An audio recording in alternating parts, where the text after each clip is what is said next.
All right, sports fans, how's everybody out there doing?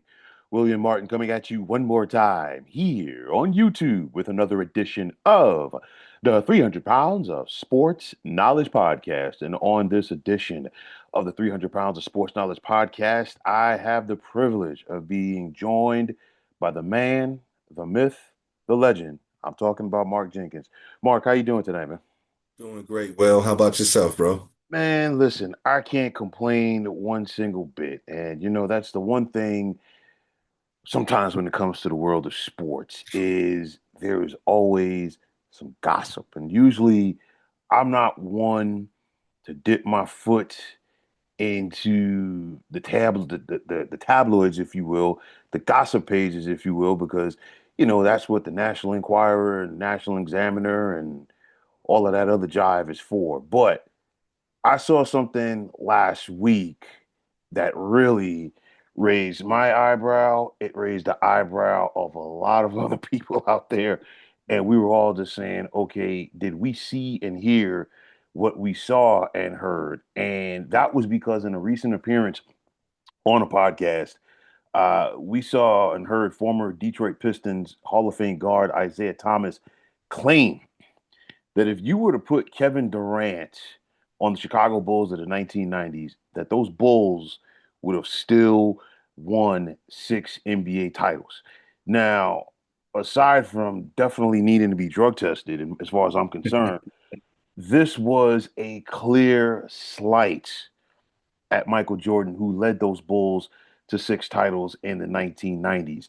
But my biggest thing, and I'm about to turn it over to you, man, is why does Isaiah continue to have so much hate for Michael Jordan? Man, I honestly think, and I've been thinking about this since, you first posed this question a couple days ago when we saw, the fallout of everything that we saw from Isaiah saying what he said.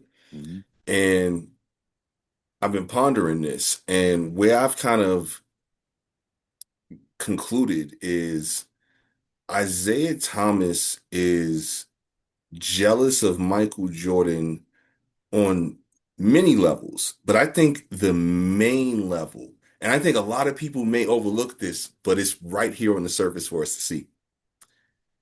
Michael Jordan is the king of Isaiah Thomas's hometown. And that's what I think. If Jordan would have been the king of any other city, I don't think this would bubble on for 30, 40 years almost now, Right. Like I think that's the reason why. Obviously, they've had their issues, and we're going to get into that, the different issues over the years throughout this hour right here. But like that's what I think the root of it is. I think it's because he's the king of Chicago. And it's Hmm. like not only do I personally not like you for so many different reasons, but you're the king of my city. Like, you're not from my city. This is my city. This is where I'm from. Like, I am the epitome of what, if you think about it, Isaiah Thomas was the epitome of what a Chicago ball player was for so many years. Like, a Chicago guard, you looked at them like I'm Isaiah Thomas until a dude not from Chicago came and totally changed the perspective. And now you think of a Chicago guard like a dude not from Chicago. So I think that's where this all kind of stems from, and it's put so many ingredients into the pressure cooker, so to speak, where it's just like exploded. Listen, I mean, you hit the nail on right on the head because I think back, naturally the Bulls and Pistons have been in the same division for like so many years, okay, in the NBA. And of course, you think about those battles in the 1980s, and I think, to your point, something that was very telling. You go back to the 1988 All-Star game, excuse me, which was held at the old Chicago Stadium, and go back and look at it.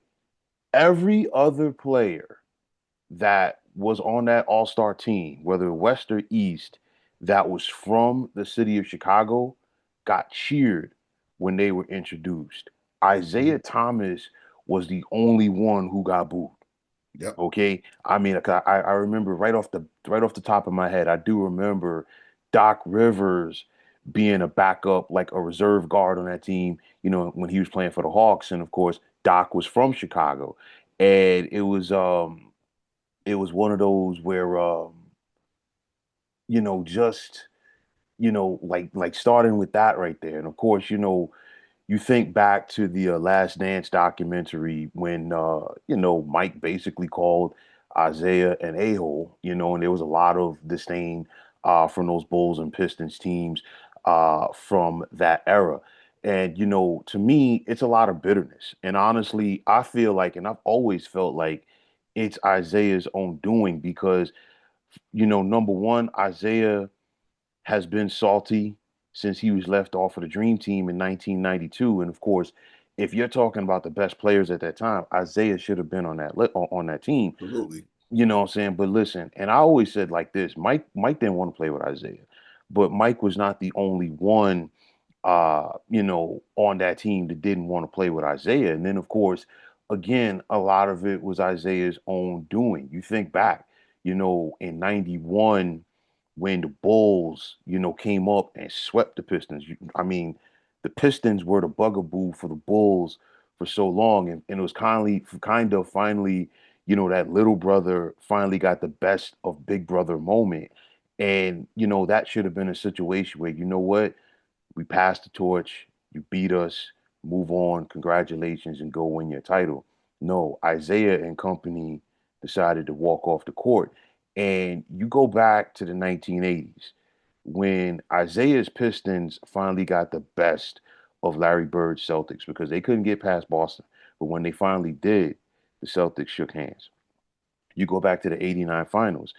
The Pistons had lost the year before to the Lakers. Okay, the Lakers stayed there and shook hands and congratulated them.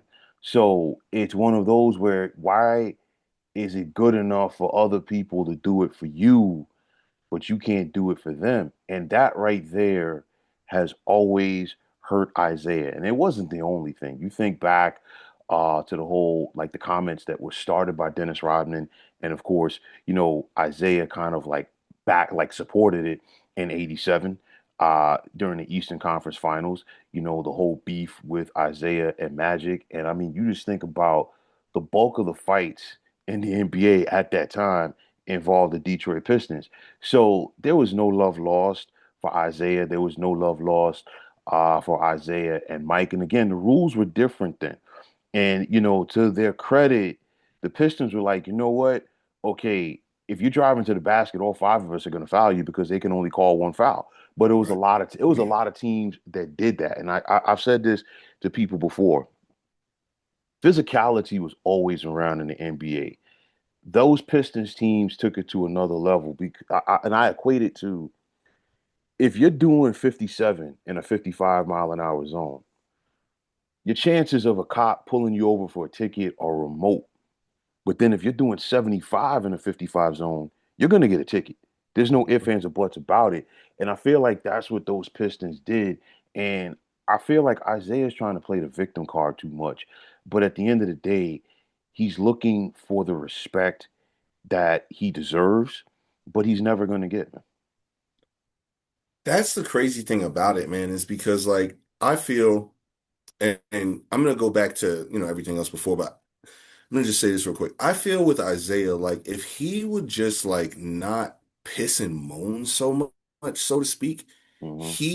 his merits would be his merits. Like this Absolutely. dude was a stud as a player. Like, I mean, not only talent wise, but also leadership mentality, that kind of dog in him, quote unquote, like everything that you would want out of a leader, a Hmm. star, he had in spades. Look no further than the finals between the Lakers when he had the hamstring injury and he comes back out and he still Oh, the put up, ankle, the bad ankle, you yeah, mean? the Yeah, ankle, yeah, yeah. yeah, yeah, yeah, yeah. Like it was crazy. You know what I'm saying? Like Hmm. hobbling out there and still was able to, do what he needed to do to carry his team. Like he has done enough to solidify his position where it should be in history. Again, the problem is I think, he's not the king of Chicago. And, this dude is king of Chicago. And,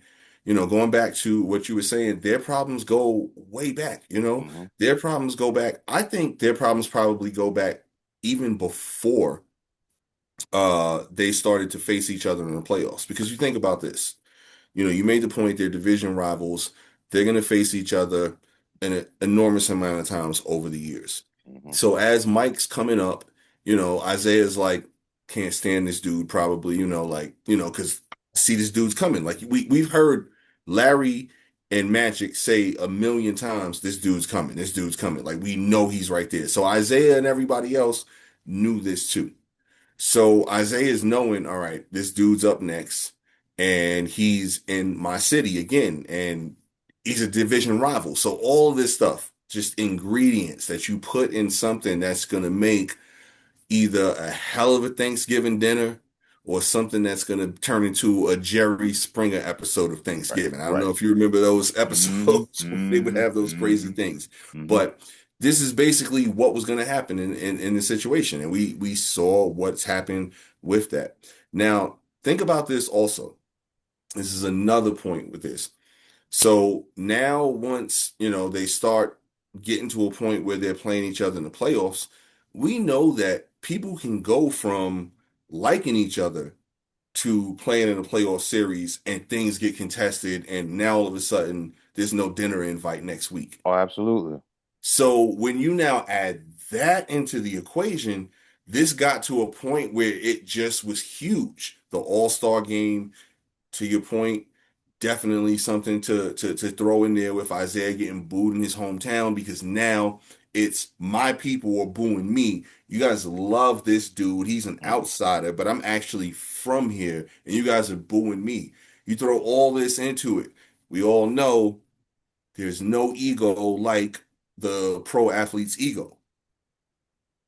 Pro athletes need a big ego because it's what drives them to be the best. But Correct. also, it's fragile sometimes when situations like that occur where you're getting booed in your home city. If you Hmm. imagine going back to Brooklyn, you're a pro athlete, going back to Brooklyn, going back to New York, playing in some type of capacity, and all of a sudden the crowd's booing you. Yeah. It's like, okay, I'm going to show you. Perfect example, different sport, same thing. To really embellish on this, Cam Schlittler grew up, a Red Sox fan in Red Sox Nation. Here it is. He's a rookie kid. Nobody expecting this dude to really do much. He goes out there, pitches the gym against his former favorite team just because all of the trash talk that he got from people from Massachusetts. Yeah. So no different from that. Like that, it flips a switch in pro athletes to Yeah. make them kind of see red, so to speak. So all of this going into the equation, and then Isaiah, you get, you freeze Mike out of the All-Star game. Let's not forget that point where Hmm. he basically froze him out of that game. And so now you're just throwing all of this stuff on Jordan. And Right. we know Jordan as Jordan. Maybe Isaiah didn't know his personality then, maybe no one did back Hmm. then. But we know now who this person is. And when you throw all of this different. You're throwing some Kingsford Smith on the fire. You're Hmm. throwing some good lighter fluid. You're throwing some wood chips on there. You're just throwing all of this stuff on there. And now all of a sudden, what's going to happen when you finally ignite that flame? And Nah, that's what listen, Isaiah got. listen to your point. You're 100% right. And I mean, it works both ways because, you go back 40 years or so, there was probably no more hated basketball player in the Big East at that time than Patrick Ewing. And you think about the rivalry that Georgetown had with St. John's, one of the rivalries that helped to make the Big East a basketball power. People in New York hated Patrick Ewing until the day that the Knicks won the draft lottery. And of Yep. course, they got the first pick, and everybody loved Patrick. Okay. Yep. It works both ways. You think about guys like Jalen Brunson and Josh Hart and Mikal Bridges won two national championships for Philadelphia. I mean, for Villanova. If they go back to Philadelphia now to play the Sixers, especially in the playoff series like they did a couple of years ago, oh, they're getting booed. Right. I think about Mark Jackson, star guard at St. John's, a New York City kid. Okay, People loved him. He got drafted by the Knicks in the first round, this, that, and the third. Okay, what happened? Mark, not to his fault, but he got traded to the Clippers, and then he found his way to Indiana. And of course, the Knicks and Pacers had a huge rivalry during the 1990s. Listen, what happened to Mark Jackson after that? He got no love in New York City. You think back to Kenny Smith and Mario Elie being on the Rockets in '94 when they won, and of course Mario Elie being on the Spurs when they won in '99. Two more New York City guys. Okay, they come back to the Garden to this day, and they're vilified. Yep. It comes with the territory, and I think with Isaiah, there definitely is a level of jealousy there. But the thing is, it's like it's all his doing because what if through everything that happened in the '80s, what if Isaiah had just been the bigger man in '91 and shook Mike's hand, Yep. and and shook Phil Jackson's hand and shook Scottie Pippen's hand?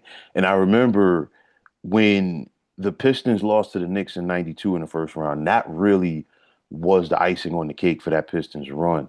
Mhm. Lambeer and all of those guys, they shook the Knicks' hands when the Knicks beat them. But at that point, you know what? The fire had already been set. So there was no way that, you were going to put it out at that point. And honestly, I feel like if Isaiah had shook hands with every opponent that had beaten him after that, it still was never going to be able to get him over that hump. And then, of course, I think back to Isaiah's, post basketball career. I'm not going to talk about all of it, but, at least the post basketball broadcasting career, when he worked for NBC in the late 90s, he was very, supportive of the career of Michael Jordan. Matter of fact, Mike's last All-Star game in 2003, Isaiah was his coach, that year. But it's just, I feel like, something is just triggered in him. There's still, plenty of animosity. It's one of those where I feel like Isaiah is one of the all-time greats, regardless of position. Okay. And I feel like the people who know basketball remember Isaiah Thomas, but I feel like he should be remembered and admired more. But sometimes just one mistake when the world is watching, will change your life forever. You think about, Kermit Washington punching Rudy Tomjanovich. That had to stay with Kermit Washington forever. He tried to come back years after that and be a coach in the NBA. The NBA wants nothing to do with No. him, after that one punch. You just think about that. And that's one of those situations for Isaiah. And unlike any of his other teammates on the Pistons at that time, he had the most to lose and he lost it. And then the other thing I feel like what, makes Isaiah look even worse, Mike took some of his teammates from those Hmm. Pistons teams and went on to win championships. Robin was there for those last three. James Edwards, I know, was a part of one of those championships, and then John Spider Sally as well. And they got to see, both sides of it. As far as being in the Pistons locker room and being in the Bulls locker room and seeing how things were done differently, but done the same because the results ended up being, championship teams. But nonetheless, Isaiah, like I said before, Isaiah is never going to get the respect that he deserves. And that's something that's going to eat at him, I feel, for the rest of his life. And honestly, I feel Kevin Durant is in that same category. Yeah. I mean, like I said, it's mainly his fault because if he would have just, done what he was supposed to do, he would have been great. And, we wouldn't be here with dealing with a lot of stuff that he's doing. Yeah. And the craziest thing about it, like, if you think about it, when you look at the antics that both Jordan and Isaiah played, it is kind of the old saying, chess versus checkers. Hmm. Isaiah was playing checkers with the petty things that he was doing leading up to everything. And then Jordan, when he got to a position of power, then played chess. Yeah. First thing, what did he do? He blocked him off of the dream team. That was huge right there. Yeah. Do you understand? Like, you know. I don't know if some of the viewers may not know. Maybe they weren't around, during that time, but that was like the hugest thing on the planet at that moment Yeah. when that team was assembled. Like Hmm. this was holy crap, like this is the first time we're putting pros, a team stacked full of pros on an Olympic roster to battle the world. And they made it a spectacle beyond spectacles. Like, I'm sitting with my WWE backdrop here, and it's kind of perfect because it was like a spectacle like WrestleMania. That's how Yeah. they kind of made the Dream Team. Like they were on McDonald's cups. You couldn't go anywhere without seeing them.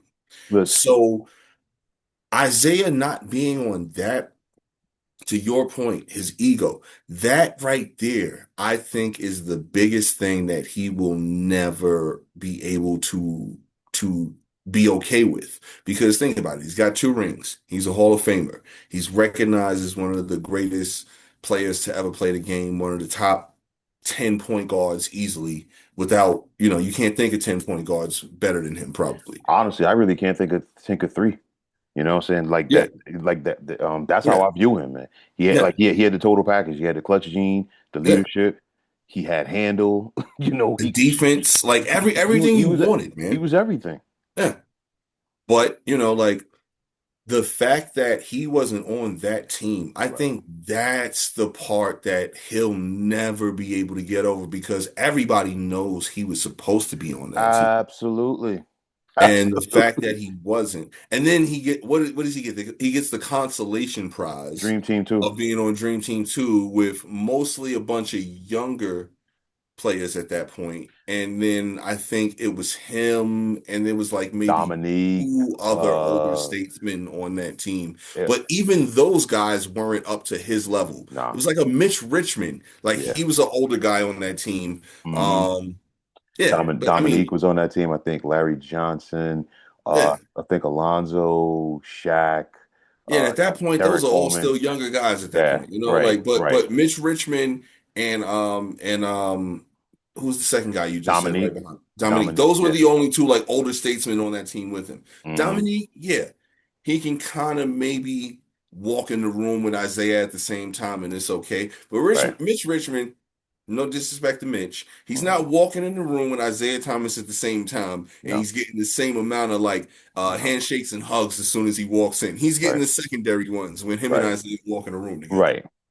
Nah, So yeah, yo, and it's crazy because it's like I like a lot of people were dumbfounded by Isaiah's comments, and I'm like, I don't know about you, and I don't listen. I feel like if you're Isaiah and you're gonna make that comparison, I feel like the only guy that you could probably you probably have a case for from this era would be LeBron. You're not gonna say KD, you know what I'm saying? Like if you were gonna say, okay, we switch LeBron with Mike, okay, that's a better argument. You know what I'm saying? yeah. But not KD because when you think about KD's skill sets and what he does and doesn't do, I mean, honestly, do those Bulls win any titles? You know, So I to that point, like I think, and this is me maybe kind of covering for Isaiah here. hmm This could totally be me covering for him. I think he was speaking in the terms of maybe basketball fluidity on the court right, and not everything else. right. Because let's go right here first and foremost with this.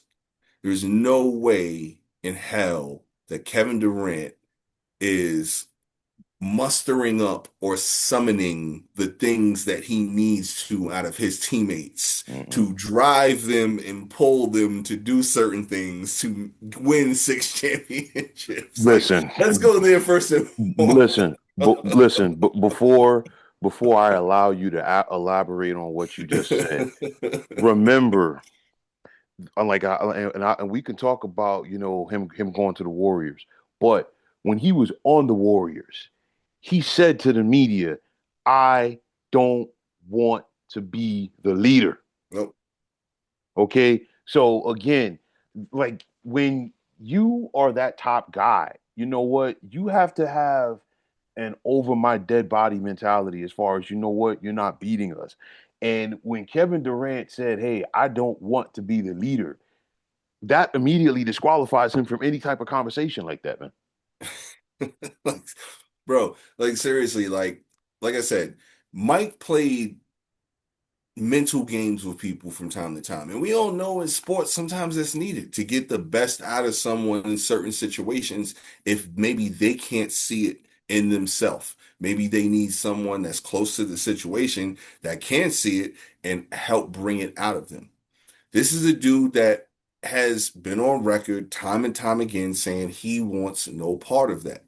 And I'm not mad. Like, I'm not saying, hey, dude, you're wrong for not wanting no part of that. Hmm. Maybe that's not part of who Who you he are, is, yeah. your mental build up, your personality chemistry.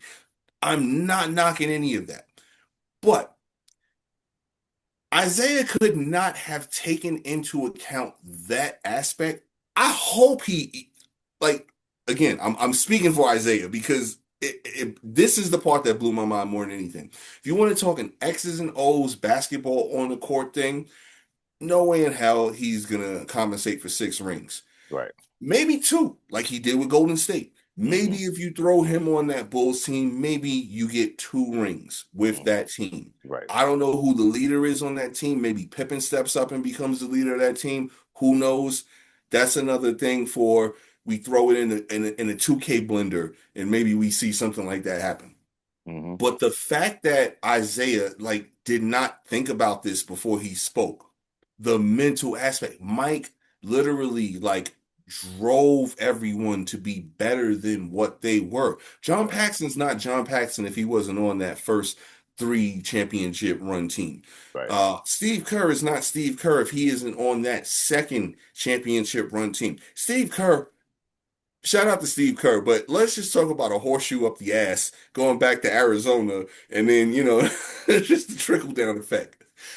I'm not saying he didn't work for a lot of that. He definitely did, but man, that's a lucky streak right there since we're, talking about it. But like Mike made everybody better. Is Yeah. Scotty without Mike? Is Absolutely. Horace Grant without Mike? Nope. Does Dennis Rodman have this second arc of his career that maybe is probably the better arc of his career than the first arc of his career, especially when you factor in that now he's about to get inducted into the WWE Hall of Fame, Right. and that's the second. So again, like this is Mike, like speaking life into people, getting the best out of people. Like I know, perfect example.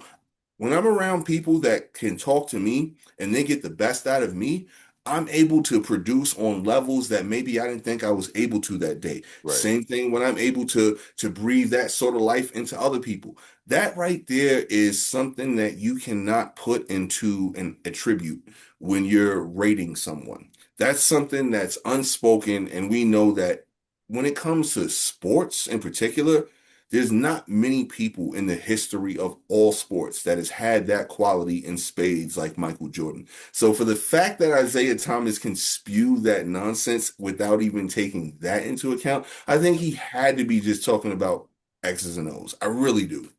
Yeah, because I mean, honestly, listen, Isaiah, I listen, I said he needed to be drug tested to put it mildly, after saying that, because at the end of the day, you know, if you're gonna compare Mike to somebody, like maybe do it with Kobe, because the thing is, guys like that, Larry Bird, Magic Johnson, from my time of watching basketball, I'm sure there were others before, but what my eyes have seen, those guys had the clutch gene. Okay, no ifs, ands, or buts about it. Okay, and they wanted the ball in their hands. They wanted that pressure. And again, it's like you're gonna compare Mike to somebody who, all right, was up 3-1 in a playoff series against a 73 win team and then ran and went to join them after they came back and beat him. And on top of that, he couldn't get it done in Oklahoma City with James Harden or Russ. Granted, Russ and James Harden never got it done anywhere either, any place else. All right. And when Kevin Durant was in Golden State, remember, you go back. to his first year with the Warriors. If Kawhi Leonard doesn't get hurt, we're probably not having a conversation about him being a two-time champ because, yo, Kawhi had him in the witness protection program prior to him getting injured in that game. All right, and it was like I think it was a Zaza Pachulia, sticking out his foot, and then Kawhi, turned his ankle, and of course the rest was history right there. Um, and then you think back since then, we've seen KD get locked up by Pat Bev. Okay, there's no ifs, ands, or buts about that. It's like, a guy like Mike would have looked at Pat Bev. I'm like, and told him straight him down, I'm about to bust your ass. It's kind of like with when Ruben Patterson called himself the Kobe stopper. And and we saw what happened from there. So it's like, as good as Kevin Durant has been, he doesn't have that clutch gene like a Michael Jordan. And then on top of that, and this is why I said KD and Isaiah are in the same boat, is because KD's going to spend the rest of his natural life searching for the respect that he feels that he deserves. Why? Because, you know, he went to Golden State. We all knew that that was going to come with criticism. And honestly, no matter what Kevin Durant did there, it was never going to be good enough. A, because the Warriors had already won a championship without you. They won 73 games the year before, lost that epic series to the Cavs that year. And of course, you came back, and yeah, you were the difference to get them over the top in 2017 and 2018. And of course, maybe if he doesn't get hurt, and if Clay doesn't get hurt, maybe they make it three in a row. But I guess at some point, KD was just like, you know what? I'm not going to get the respect that I feel I deserve here. And everybody was like, well, no kidding. And then he thinks, you know what? I can just wash, rinse, and repeat this cycle by going to Brooklyn with Kyrie. And I remember talking to a good friend of mine that day. And our conversation when the news broke that KD and Kyrie were signing with Brooklyn, the first 10 minutes of it was us laughing because we both said, you know what? It's not going to work. And to quote my friend, it was going to be a disaster of epic proportions. And it was. And, KD went to Phoenix. No luck. KD went to Houston. And I said it honestly when KD was in Brooklyn. I said KD is never going to win another NBA championship. And every spot that he goes, it gets worse and worse. He's never going to win another NBA championship. And because of that, he's always going to be looked at as the guy who had to go team up with Steph and Clay and Draymond to go out there and win a championship because he could not do it on his own. So that's the comparison that I make with him and Isaiah because I feel like both of those guys, as great as they are, because there is nobody who is ever going to tell me that Kevin Durant is not one of the best scorers of the basketball in NBA history. There's nobody who's going to take that away from him. He just passed Michael Jordan for fourth on the NBA's all-time scoring list. That doesn't make him a better player than Michael Jordan, but he's still a great scorer of the basketball. But again, like Isaiah, he is never going to get the respect that he truly feels that he deserves. See, here's the problem I think with KD. So I'm gonna go back real quick to the Brooklyn thing. Mm-hmm. I honestly think if COVID isn't a thing, Mm-hmm. we're talking a whole different soliloquy right here. Mm-hmm. Me personally, Okay. because I honestly feel that if COVID isn't a thing with that team constructed the way it was, I think that team wins two or three championships Mm-hmm. with Harden, with Kyrie, and with KD because all three of them, first and foremost, Harden and KD played with each other before and they knew Correct. each other's game well. Mm-hmm. And Kyrie also had already won a championship. And they were all getting older and they all knew, hey, if we just do these types of things, we can win. Mm-hmm. And COVID was what COVID was. Kyrie damn near didn't play. What did they play? 16, 18 games total together, the three of them or something like that. Some It was it, it, ridiculous number it, it like was that. it was a minuscule number, and it's like Yeah. it's one of the biggest what could have beens in the Yeah. NBA. I honestly think, I think it's the biggest what if because Hmm. of the small sample size that you got. And Right. I think in that 18 games, if I'm not mistaken, they were like 16-2 or Yeah, something like that. it was a crazy record. So I think that right there, if COVID's not a thing, that whole part of his career is a whole different thing. Granted, Hmm. COVID is a thing, so let's talk reality. And I'm going to give my 2 cents on this. And I think it makes a lot of sense. And Hmm. I don't think a lot of people have looked at it this way. I'm going to go deep with this. So, first and foremost, what is his handle on social media? It's like Easy Money Sniper. He's a sniper. Right, right. Totally get that. He is a sniper. To your point, he just passed Jordan on the all-time scorers list to move past him. The craziest thing that I saw, and I think Isaiah did bring this up in the conversation, um, Jordan is like fifth on the list of all-time shot attempts, and also he was fifth on the list in scoring. Hmm. Durant is like 13th on the list of shot attempts ever and passed him. So that right there is kind of remarkable. To your point, great scorer of the basketball. Like, in Hmm. my opinion, I think he's one of the three most efficient scorers of the basketball in the history of the NBA. Like, his efficiency is off the charts. He's a perennial 40, 50, 90 type of dude, you know? Right, 40% from three, 50% from the field, 90% from free throw. right. So he can fill it up right there like that. Where I think he kind of missed the ball, I think instead of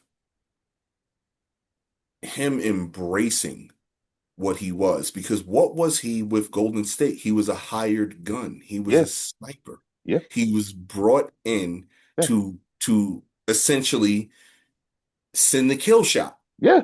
And he did that two And he times did in a it. row. Right. So if you're Easy Money Sniper and you've successfully done this, Hmm. why not do you continue to do this with your career to build Right, on that? I right, get it. He wanted to go to Brooklyn. He wanted to build a legacy with a team built around him. But here it goes again.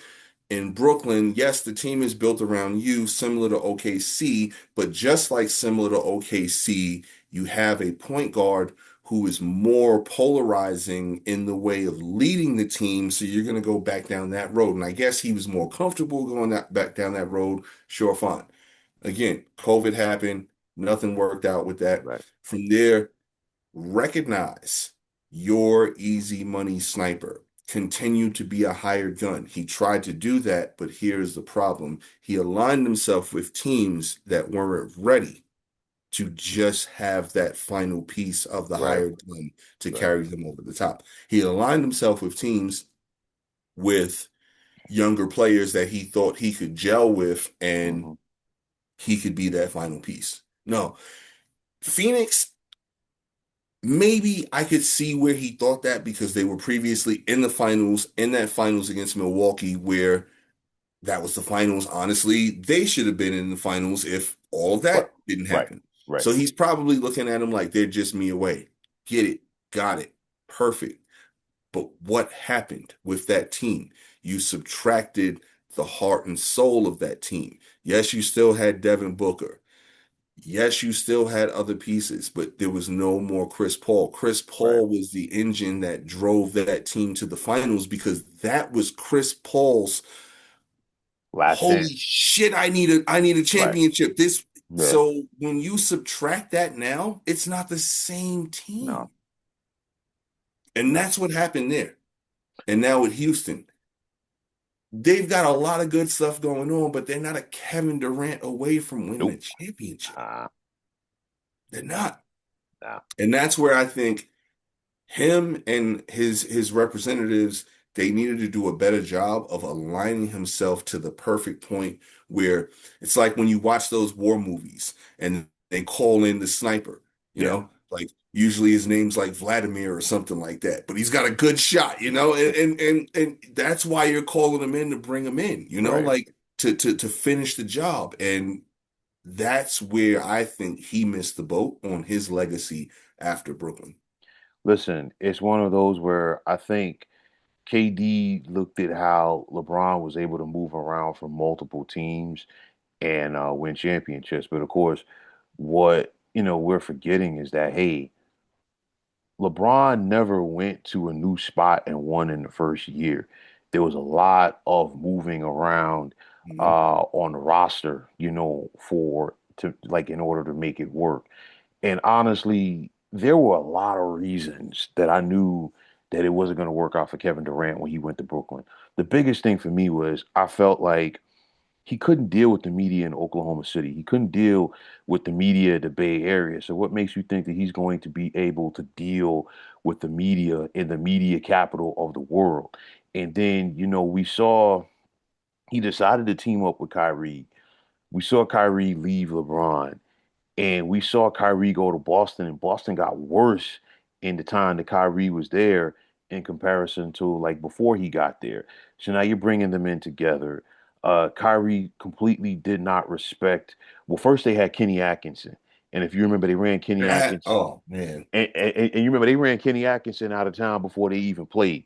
And you talk Okay, about a hell of a coach. yeah, yeah, because Kenny Atkinson got a team to the playoffs with the Nets not too long after he got there. That it's like, dude, you had to go check him up in the phone book because you like it was guys that like, okay, who's this guy? Who's that guy? That were on that roster. So that was And not to cut you off, but you talk about a situation I've never, and I've probably, if I think about this, I mhm, probably have, but in recent memory, never seen a situation where there's more of a lame duck coach. That season that Kenny Atkinson had, where Durant was recovering from the Achilles injury, mhm, and it was just Kyrie by himself before they brought Harden in. Kenny Atkinson was such a lame duck coach. No yeah, matter, he was damned if he did and damned if he didn't in yeah. that situation. And then KD basically undermined him because he was telling the young dudes like, "Yo, don't listen to this guy." Kenny Atkinson was like, "You know what? I had enough. I'm taking my ball and I'm going home." Mhm. Then they bring in Steve Nash. Kyrie doesn't respect Steve Nash. And then on top of that, I knew that they were in trouble during and like by listening to their press conferences because if you listen to the press conferences when the Nets were in trouble, Kyrie was like, "Yeah, I'm just gonna go up there and talk to Joe," like referring to Joe Tsai, who was the Nets owner. And I'm like, in all of my years of sports, I've never heard a player refer to the team owner on a first name basis. You know what I'm saying? So it's just like, I mean, granted, yeah, we're all adults here, but still, if you see the boss, the guy who writes your check, you're gonna be like, hey, Mr. So and so, hey, Mr. So and so, how you You doing? know where I think he got that from? I Mm, think he got that from the Cleveland culture, yeah, growing up in that situation. and Like it, where you grow up as a rookie, yeah, kind of, you know, yeah, yeah, and see that stuff is not gonna fly everywhere. And then when you heard more about it, they got Harden. You think about everything that they gave up to get Harden, everything that they gave up, to get these guys, and James Harden didn't want to play with Kyrie. Kyrie didn't want to play with James Harden, but they both wanted to play with KD. And of course, it reached this boiling point when KD was injured, and it was Kyrie and James Harden running the show. that They, practice. yeah, they couldn't rock with each other. James Harden breaks out the fat suit. Next thing you know, he gets traded to Philly. And they bring in Ben Simmons. And at that point, I'm like, yeah, this is over. Yeah. Honestly, I feel what should have happened with Kevin Durant is maybe he should have tried to like stick it out in Brooklyn because of course Kyrie was the first one to get traded when I think the Nets at that point had the best record in the East and Kyrie wanted a new deal and of Yep. course, team management was like we're not going to do a new deal with you yet, so he wanted to be traded and as soon as he got traded, Kevin Durant got ticked off because he was like this is not what I came here for. Yep. And going to Phoenix, I knew it wasn't going to work in Phoenix because you had him, you had Devin Booker, and they also had Brad Beal. And it was like this whole mindset of, you know what, we need three all-star players together in order to compete. That's all well and good, but guess what? You're talking about three all-star players who basically have the same skill set. They need to And they base had no point guard in that team. none, Let's none, like, zero. and again, what's the same issue that Houston is running against? Granted, they had Fred Van Fleet And, to and start he the season and and he got got injured. hurt, right? But there was never a backup in place. There was Nope, never a credible backup in place. nope. So this is the same mistake that both of those organizations made because I think they think Katie can handle the ball so much. We don't necessarily need a point guard. Yes, you do, because if Listen. you look at when he thrives, he has a point guard. Ask Milwaukee how important that a point guard is because guess what? They don't get that ring until they make the deal to bring in Drew Holiday. Ask Boston how Hmm. important that a point guard is because this is the thing. Some people out here are calling people point guards who are not point guards. Right. Drew Holiday is a point guard.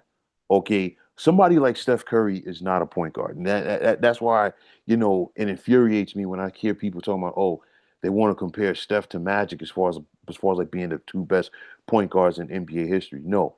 Steph Curry is a two guard in a point guard's body. He is not a point guard. Somebody like Drew Holiday is a point guard. Somebody like Chris Paul is a point guard. And the thing is, you still need somebody to go out there and facilitate for you. It can't just be three guys jacking up shots. And this is the thing. When you're going to put multiple star players or superstar players together and try to win a championship, it works when these guys have different skill sets. You can't sit up there and, have three shooters on the team because guess what? Somebody's going to have to sacrifice their game. You think back to when the Celtics won with Kevin Garnett, Ray Allen, and Paul Pierce. Okay, Ray Allen was a spot up shooter. He could hit that mid range shot. Paul Pierce was a scorer. KG could score as well, but you know what? He could also rebound and defend. So what happened? He concentrated more on his defense and his rebounding. Paul Pierce was their finisher. Ray Allen continued to be a three-point shooter. It worked. You look at the Miami Heat. Well, LeBron, wait, real quick, let's look at Boston. yeah, Not only that, but all of those players also deferred to having the ball less in their hands, and they deferred to Rondo controlling things to go. Because you think about Ray Allen's game was so complete, he could do everything. And he right, transformed basically to more of a spot up set shooter. right, You look at Paul Pierce, his game was almost complete and he could right. almost do everything. He turned into more of a, all right, if we got 7 seconds left on the clock, we need you to make something difficult happen. Hmm. Rondo, they all deferred. Right, That's the huge thing is like when everybody can defer to get on the same page, everybody wants to always, talk everything about Doc Rivers. I get it. He deserves a lot of it. He did a hell of a job with that team, getting them all to buy into each other and separate right, themselves to what they were used to. right. Nah, listen, you're 100% right, man. Listen, we saw it with the Heat as well because it's like you think about it. LeBron's game and Dwayne Wade's game was very similar. Okay. But Chris Bosh had to really sacrifice himself because Chris Bosh was no longer a back to the basket guy. Because listen, LeBron's going to be playing in the post a lot. So what happened? Chris Bosh was an outside shooter. Chris Bosh was a rebounder. And then Chris Bosh, I don't think Chris Bosh got enough credit for his defense, Hmm. during that Miami Heat run. You think about when LeBron was able to win in Cleveland. Kevin Love became more of a perimeter player. You know what I'm saying? Hmm. So it's like you can't have guys, multiple guys who are basically doing the same thing and then talking about, you know what, we're gonna go out there and win. So again, that's why I feel like, you know what, KD with the ring chasing, every place he went, after Golden State, he's always been a year away from being a year away. You know what I'm saying? Like that's what it's come down to. And like I said, at this point, you know, it's one of those where he's never going to win another ring. I think the only other accolade that Kevin Durant could shoot for at this point is to pass Kareem for number two because he's not going to catch LeBron at this point. Maybe he can say, you No, know what? I was the second guy in NBA history to score 40,000 career points. And it's one of those, that's still a stretch, I think, you think so? at his age. Well, Yeah. his age and the fact that he lost a season as he was recovering from the Achilles injury. I mean, he lost probably about a season and a half total. Yeah, No, yeah, because it takes some time for you to really, yeah. come back and get your sea legs, so to speak, from something like that. So I think those are probably the only other things that he is I see him going. passing Kobe. I think Karl Malone is a stretch. Yeah, because I mean, you look at it right now. Naturally, Maybe LeBron is barely. naturally, LeBron is one. We got Kareem at number two, but then okay, Karl Malone is third. Kobe's fourth. And I said he passed Mike for fourth. Correction. He passed Mike for fifth. That was my mistake. But nonetheless, Kevin Durant, 32,389 points as we speak. Kobe Bryant, 33,643. So we're He'll looking get at that next year. KD right now. Okay, KD is what, 37 years of age? Um, we could probably, and he's still dropping 26 per game. So, KD could definitely give you easily two more KD type seasons. All right, you know what I'm saying? 25 a game, yeah. Right, right. You know what I'm saying? So he'll definitely pass Kobe. Okay, Yeah. there's no ifs, ands, or buts about it. But then there's still a 3,000 point gap between Hmm. Kobe and Karl Malone. And then right now, as we speak, there's like a 6,000, point gap between Kevin Durant and Kareem. So to your point, he needs about a little bit under 8,000 to get to 40,000. That's going to Right. be tough to do, Yeah. especially since he lost that year due to the Achilles injury, man. But I'm like, gonna call that 4 seasons, man. You know what I'm yeah, saying? Roughly, let's 3.5 maybe, but that's him doing what he's doing till he's 40 hmm to be well, able to pass that number. and honestly, I think Kevin Durant has a reason to play for four more seasons because I think at this point people, would like to see his career come full circle. And I know people before were saying, well, what if Kevin Durant, went back to OKC because, he could have like been on that team before they won the chip and helped them Mhm. have one. But now, for the sake of argument, if KD was to go there, it's going to be the same thing, just like it was with Steph, because it's like, listen, these young boys, they got a ring already, But at this point, I think for KD's career to truly come full circle, I think maybe he's trying to hold out until we get the new Seattle Sonics back in the league because that's where it really all started for him. And of course, Yeah. that would be, I think that would be like fitting, for his basketball career professionally at least, to end in the city where it all started. Like I said, to my point before, man, I really think if he embraces this sniper role, Hmm. that's the way he needs to end everything. Because this is today's NBA. Yeah. Everybody is gonna go wherever. I mean, let's even go a step further and let's go to the NCAA with the NIL. Like everybody's a hired gun right now, Yeah. essentially. Yeah. So why embrace it? I think if instead of going to Phoenix when he went to Phoenix, I think if he goes to a Minnesota, Hmm. that moves the needle a little bit more. Yeah. Because I I mean, you, think you got him and Ant right Man, man. now, instead of if he's instead of going to a Houston, Hmm. maybe if he lucks up and gets a chance to go to a Denver, Yeah. or or maybe a Cleveland, it can move the needle a little bit more than Houston because Listen. you got things in place. Right. Houston's got a lot of good young things in place, but they're not ready. I think Cleveland's more ready to take that next step with the KD Hmm. than a Houston. But it You know, would, but it would never work in Cleveland because again, you got Kenny Atkinson there as the head coach. yeah, yeah, yeah. Well, back to that point, but Yeah, just roster roster compensation. wise, yeah, Yeah, yeah. and then Uh, going forward, like I think, we're saying that, these next 3 or 4 years are going to be major for him to get to mhm, where he's going. I don't think Houston's the place. He's got to figure out where's the place, but they've got to figure out the right place. right. And, again, looking at the league, looking at how everything is constructed, if LeBron is no longer a Laker Hmm. at the end of next year, I think that's the perfect fit for KD to be a sniper and contend for a championship next year. Listen, it's one of those. I think KD got caught up in this microwave championship aspect from the standpoint that you know what, we could just add water and stir, and you know what, we're gonna be a championship team. It doesn't work like that. You know what I'm saying? It was like With what. him, I think it could though, bro. I'm telling you, that's my whole thing. If to embrace the sniper aspect, a team that's got this many things in place Mhm. and just needs you.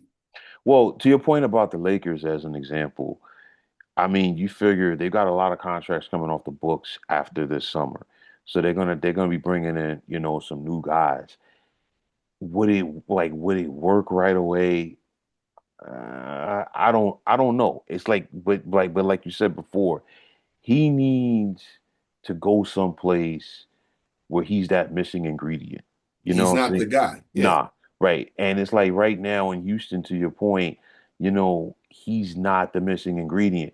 If they had a healthy Fred Van Fleet, okay, we're probably having a different conversation because we're probably talking about Houston being a top four team in the West. But clearly, Right. that like not having Van Fleet, changes a lot of things right there. Uh I don't know how they didn't come into the season with a backup point guard. And again, I don't know how Phoenix, I don't know how these teams are making the same mistake. I yeah, really don't. it's it's management decisions, you know what I'm saying? Like that's part of it, contracts and all that other jive. But at the end of the day, I still feel like he's just going to be one of those guys that he's never going to win another ring. And I think, again, we talk about egos with athletes. I think his ego got the best of him with Golden State, and of course, Draymond being Draymond, having something to say. That situation didn't help the whole with them on the bench with all of that. Yeah. Nah, because like, listen, I knew they were in trouble when Matt Barnes had to be the voice of reason on the Warrior sidelines. I'm like, wow, if Matt Barnes has to be the voice of reason, I'm like, yeah, you ain't in a good spot. And Draymond, the Warriors have never really, reprimanded Draymond for his stuff. It cost him a championship in 2016, that whole Jordan Poole incident, the whole incident with KD and stuff like that. And there were several others. But nonetheless, it was like at some point, the egos were going to come into play. And after once that incident happened, on the sidelines, that was it for that Warriors team. And it was like they blew their chance at something special because they had an opportunity to three-peat. They really did. They still got to the finals. Of course, Clay got hurt, and then KD Yeah. got hurt, and that was the end of it. Um, but yeah, man. So I'm looking at it. I don't, I don't see it happening for him. And if KD doesn't win another championship, like I said, he's going to be like Isaiah. He's going to have that burden, if you will, on his shoulders for the rest of his life because people are going to say, "Hey, you know what? You had to go to team up with Steph Curry to get your chips." And it's kind of like in a similarity to Isaiah. He got left off of that dream team in 92. And you think about the doors that dream team opened up for a lot of guys because something all of those guys, with the exception of Christian Laettner, they've been inducted into the Basketball Hall of Fame multiple times. Individually. Right. Yeah, you know what I'm Right. saying? And I mean, you think about it, it's like they're looked at, you know, differently. You They're the think most decorated collective of individuals on one single team in the history of sports. the fact that you had And he fit right in. he Like it did wasn't like his resume says you don't belong. no, and you think about it, you had Bird, even though Bird was at the end because Larry Bird's back was done. Yeah. Okay, you had Magic and you had Michael. Okay, all on the same team. And then, Mike was really able to sit at the table and eat with those guys at that point because Mike had just come off of winning his second championship. Magic had five, Larry had three. And it's just like, basically that was all at that point, that was all that Mike was missing from his resume because he had done it all. He was a part of that gold medal team Hmm. from 1984.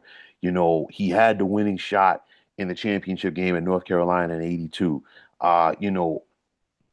All defensive team multiple times, MVP, finals MVP. And now, Michael Jordan, and of course, the younger generation, they don't understand the level that it was when Michael Jordan like he was already a star, okay, but when he went into that superstar mode, okay, because before that, no athlete was really like no athlete signature sneaker was being promoted and like captivated everybody, back then. And we're still Super talking, Bowl commercials. yeah, and Yeah. we're talking about the point. I think back, when we were kids, those Spike Lee commercials with Michael Jordan, the Yep. Mars Blackman. Those, the Bugs Bunny ones, like all of the, like they were must-see TV Yeah, for a commercial.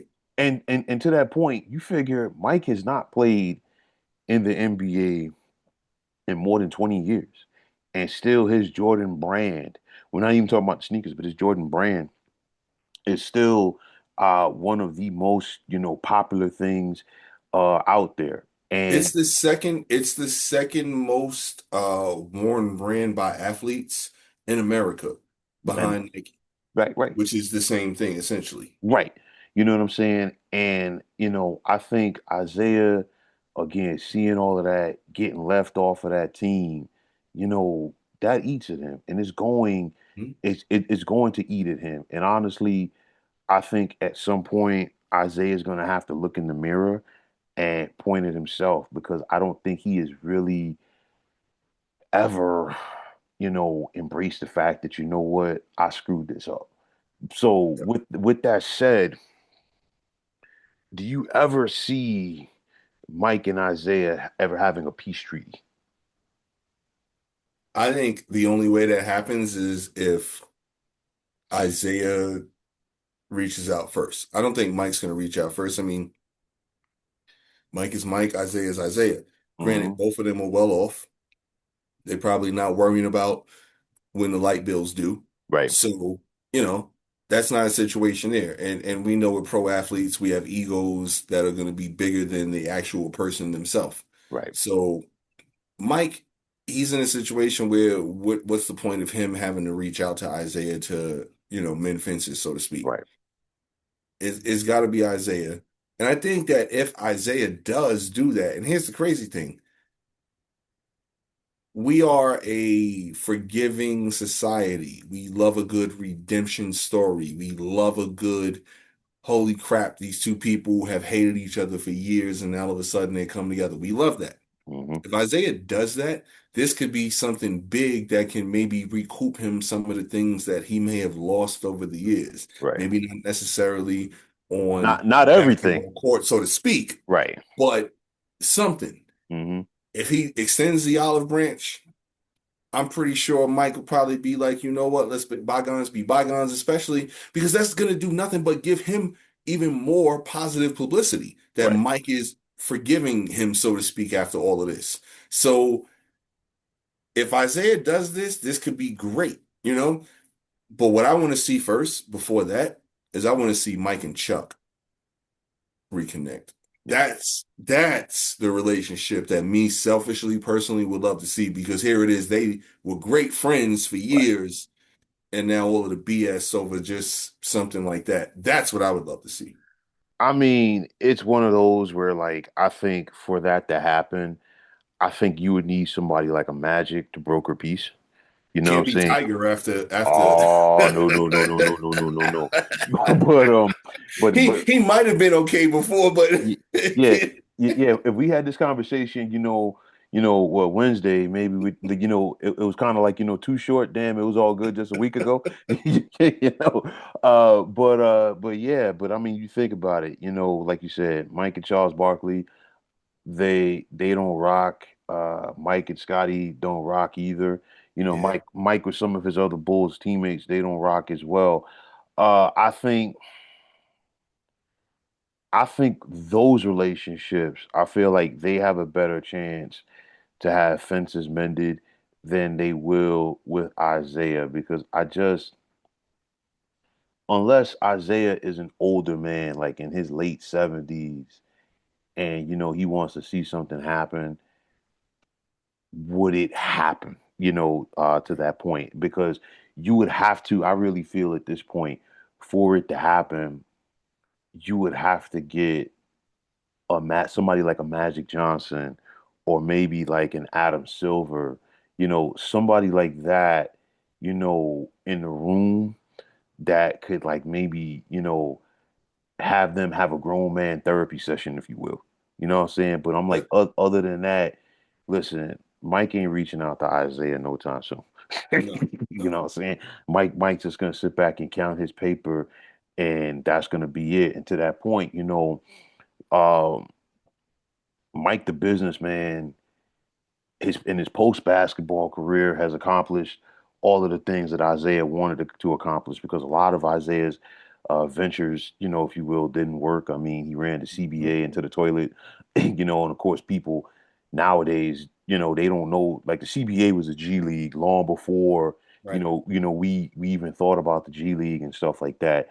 And like, listen, CBA. I remember they used to have games on cable TV. One of the things that I used to like about watching the CBA games was that their overtime, because the overtime was basically the first team to seven won. Mhm. You know what I'm saying? But yeah, so like Isaiah really hasn't had the business ventures.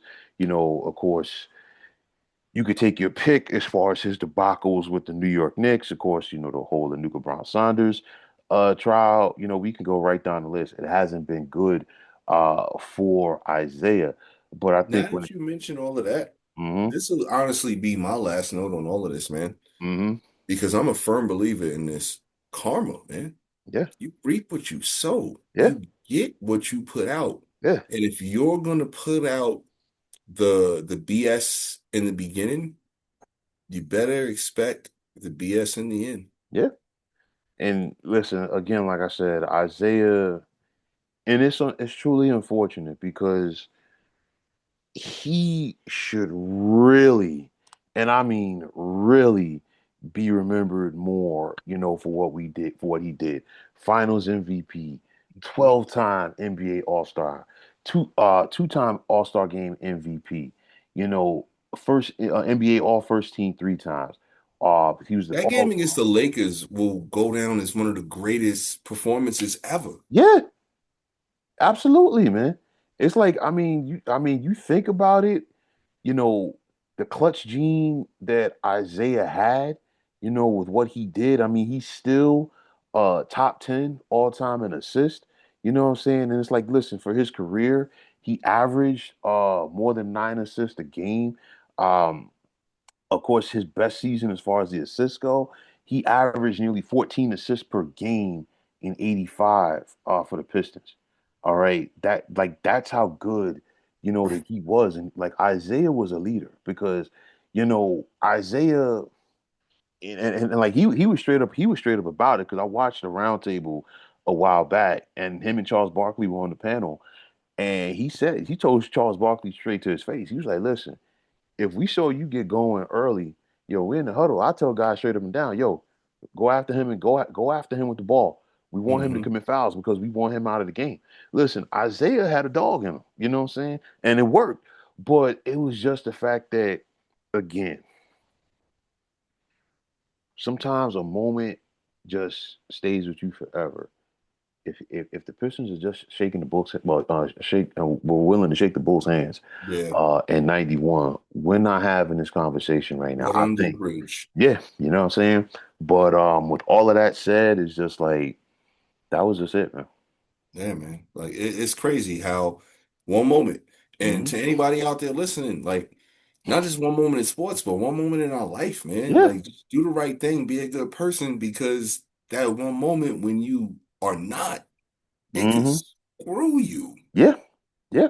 And like, listen, maybe he's not doing it publicly, but like maybe one day, maybe he's doing it behind closed doors. But maybe he'll admit, like, hey, Oh, what you, if? you better believe you better believe he's having some boys in the hood. Remember when Trey comes in to the house with Neil on? I can't Mm, remember Brandy was her yeah. name, but and he's punching the air. Yeah. He's had those moments Oh, absolutely. with people who are closest to him. Absolutely. Because I feel like, in watching the Bad Boys documentary, The 30 for 30, he admitted maybe he should have been the bigger man, but it's one of those, it came off from a standpoint that, you know what? All right, looking back at what I lost and what I have lost, okay, would I have done things differently? Yeah, but he really wasn't apologetic about Right. it. You know what I mean? But I think at Dave some, Chappelle show, Charlie Murphy, Rick James. What I look yeah, like stepping on his couches. Yeah, I stepped on his couches.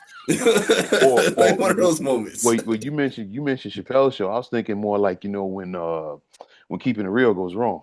Yeah, yeah. You know what I'm saying? And that's basically what happened to Isaiah, man. So it's one of those. I don't think we'll ever see peace between those two. If we do, tickle me or color me surprised. That's it. But at the end of the day, Isaiah, bruh, you know, if you like again, like I said, if you're gonna compare, if you want to swap Mike out with somebody, swap him out with LeBron. But I'm like, when you make statements like that, it just makes you look saltier than you already are, man. Yeah, I wouldn't even say Braun, man. I think Kobe would be the only person that you could have that conversation with, because that like I said, that demeanor, the Well, conversations, no, nah. Listen, definitely. I'm just saying of the players of this era. If you're yeah, gonna yeah, okay, if you wanted to swap him out, okay, and you tell me, all right, we're gonna say LeBron, okay, I'll give you that. You know what I'm saying? And maybe, even still, it's not gonna be the same.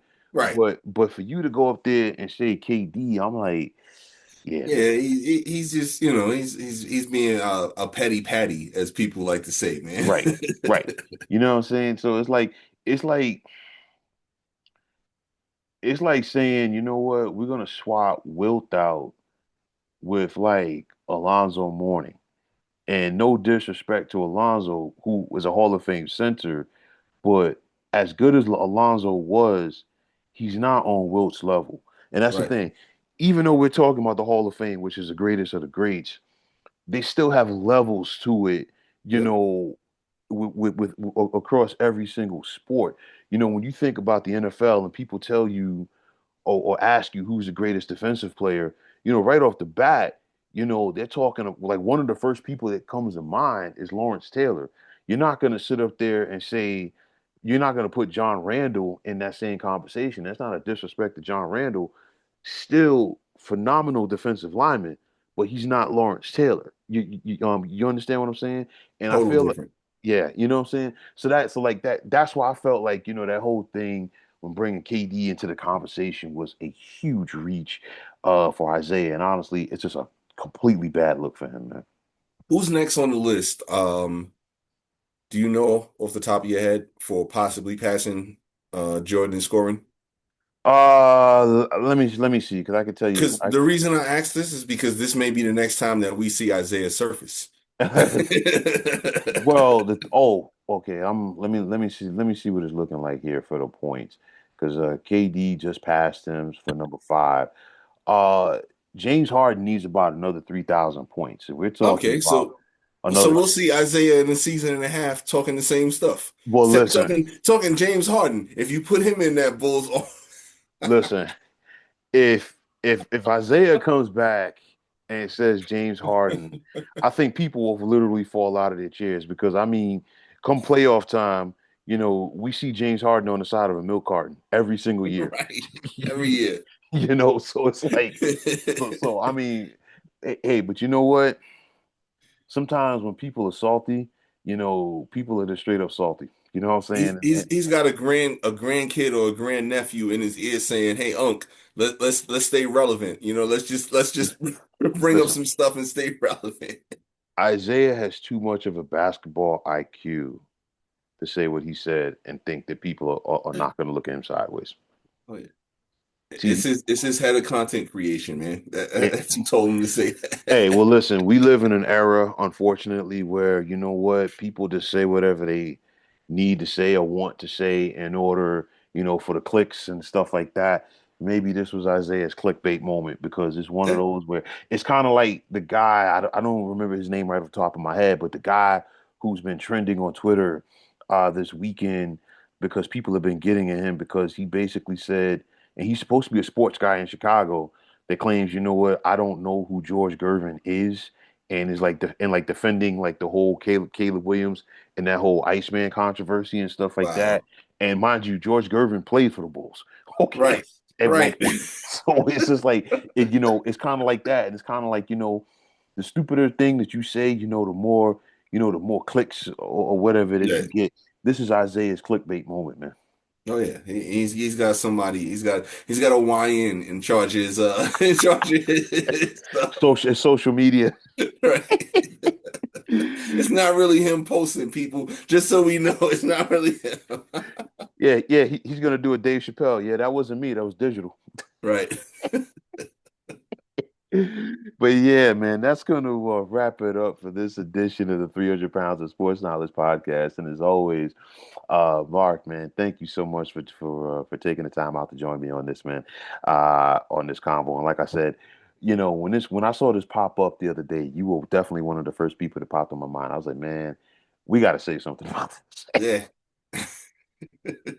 Yeah, man. Thanks for having me, bro. Like this was definitely a fun topic to talk about, man, for sure, bro. How's that? How's your voiceover work coming along, man? Oh, it's going good, man. I had a couple of auditions, just, plugging along, got me an agent, got me some auditions, and sky's the limit, man. Now, did you get yourself an agent to manage your NILs, or you just got yourself an agent just to, get you some appearances and stuff? No, I right now I just need to get my foot in the building, man. Okay, So my okay, agent is okay. helping me get my foot in the building, man. And shout out to him. He's got me a couple of auditions for a couple of big companies. I can't really say NDA stuff like that, but Hmm. all three companies that he's got me auditions for, you see commercials for them, you've driven their vehicles, eaten their food, that kind of stuff, So yeah, All right, so you know what? Hey, man, listen, more power to you, man. Listen, I wish you nothing but continued success with every single thing that you're doing, man. I appreciate that, bro. And same right back to you, man. Blessings upon blessings both ways like a boomerang, man. And for all you folks that, check this out, you know the deal. If you like what you heard and saw, hit that like button as well as subscribing to this channel. Like I always say, it's greatly appreciated. And also, if you're on the X, check me out anytime at 300 Pounds of Sports, the X, aka Twitter. And the same goes for Instagram at 300 Pounds of Sports Knowledge. And then also, you can find myself and Mark on Facebook at the Sports Depot 365. And as far as we're concerned, one of the better sports groups going on social media. So for Mark Jenkins, my name is William Martin, and I'm signing off and I'm saying thanks once again for checking out the 300 Pounds of Sports Knowledge podcast here on YouTube. Be well, everybody.